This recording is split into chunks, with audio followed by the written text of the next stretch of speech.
Now, the point is that those two issues I try to put in an arrow that shows that they are conflicting each other. Basically, it creates a dichotomy in which on one side, we may want to go in the direction of a high privacy level, no control of the user, and no utilities. That is, it would be hard to run services. And this is this side of the arrow. On the other side, we can get rid of this and have a high level of control and security for the citizen and high service utility. And actually, the point is that the belief of non-technicians, or at least non-technician experts in privacy, is that there is no answer to this dichotomy rather than choosing a trade-off. This is something that we don't want to do. And the goal of my presentation is to show that this is a false dichotomy. That is, you can have both privacy as well as high level of control, thanks to some technological advances. This is the goal of my presentation. That's why the title. Now, the current solution, of course, is because, you know, having a control, it's, I mean, giving the control of myself, you say, okay, I just trust someone that will, you know, for instance, my location now is given by a telecom. Now I can trust that telecom will do a proper usage of this information. Now the problem is that this is not so simple, because I need to trust that the provider and the employees that work in the provider actually respect my privacy and respect the applicable laws. There are several scandals recently. In Italy, there was in Greece, I think also in UK, in which there were privacy breaks and actually related to the fact that not telecom or Wind or Vodafone as operator, but individuals inside, so insider this institution used this kind of data. Also, the second problem is that actually there are laws that impose that my data are stored for a long period of time. This is called the data retention law for people that knows about telecommunication laws. Now, these kind of laws allow to store this information for for a long period of time, some months even, or some years. Now, the problem is that we need also not only to trust that the provider will respect my privacy in terms of runtime operation, but also that the security mechanism set forth in order to store my data will be adequate for the purpose of not giving access. And very fast, because I think I'm running out of time. When the public, just to clarify a little bit better the previous trade-off about you know, the dichotomy that I talked about. When the public interest prevails, actually this is regulated and there are laws in different countries, laws are different. I'm here reporting only some excerpt from EU directives which explain when the right to privacy is, when the public interest prevails over the right to privacy. And for instance, here you can see from different laws that basically national security, defense, public security, prevention of crimes and prosecution of crimes, those kind of issues are more important than the individual privacy. On this side.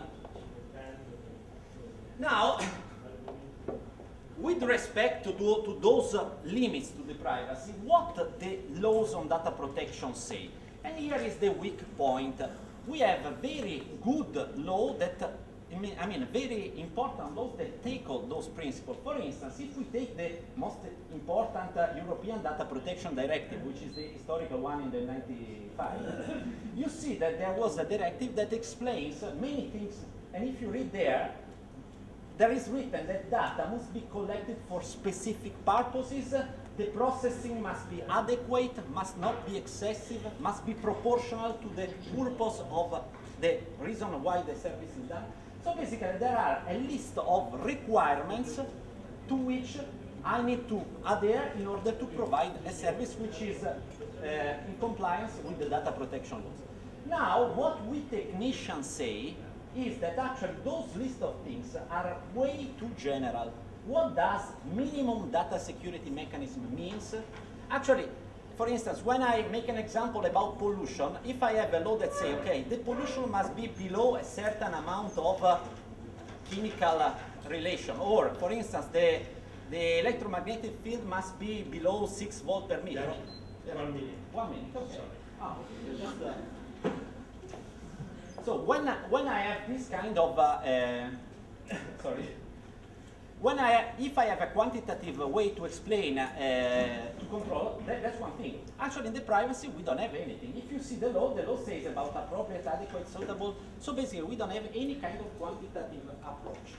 Now, to go faster, we believe that in the future research, and actually 2020 is a good moment of time in order to reach maturity in this field, we need to try to understand how to cope with the privacy and provide service ability and usability by looking at 4 directions of research.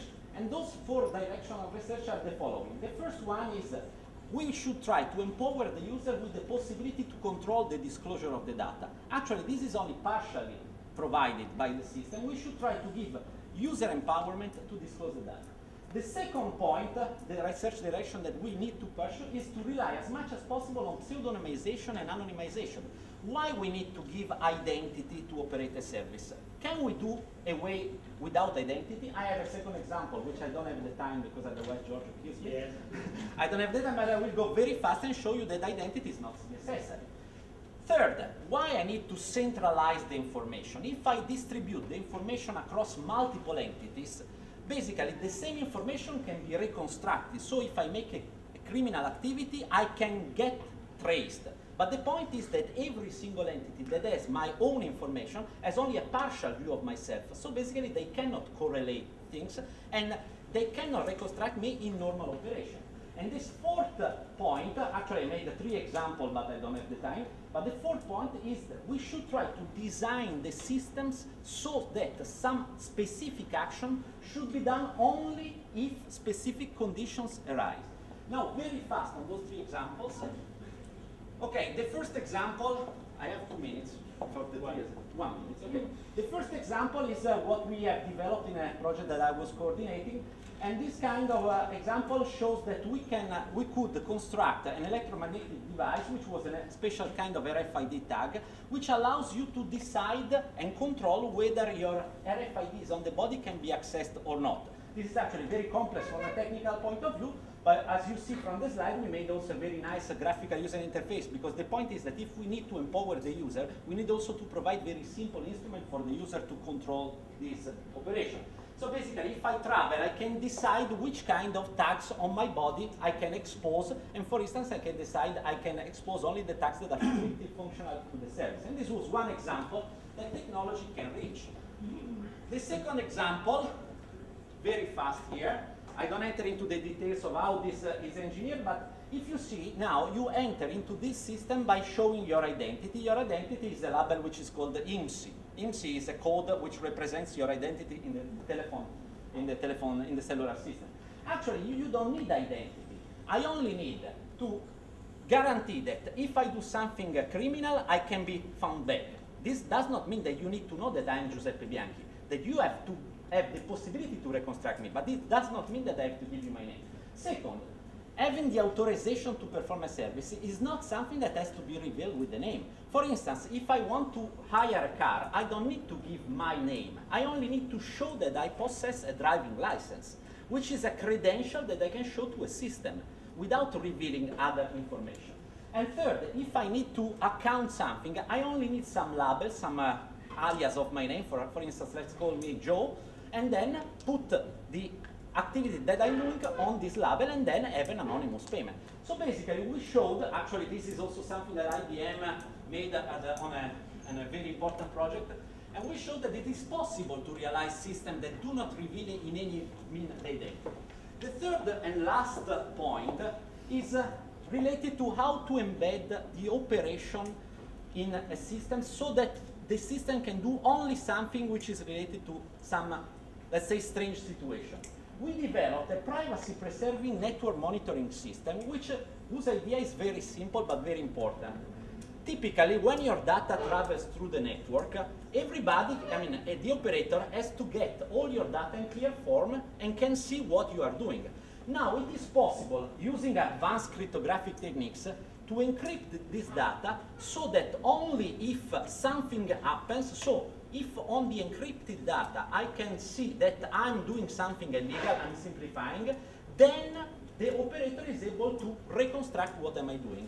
This, of course, is costly because requires advanced cryptographic techniques, is hardly scalable at the moment, but this is an example that shows that we technicians should go in that kind of direction. Permit that you can monitor myself only if I'm doing something illegal. And if I'm not doing something illegal, then don't monitor. And now? And now I close. Well, thank you so much. With this good news, by the way, because we are really hopeful. We really hope that this will come soon, because our privacy is open to many threats. No, the problem now, this is a question that I give to the audience. Because, No. That's to say, a wish of everybody, on behalf of everybody. No, the big problem is that there is no reason to invest on privacy. For instance, operators do not want to invest on privacy. So now I think that the most important part is on your side, that is not on the technician part. Try to find business models for privacy.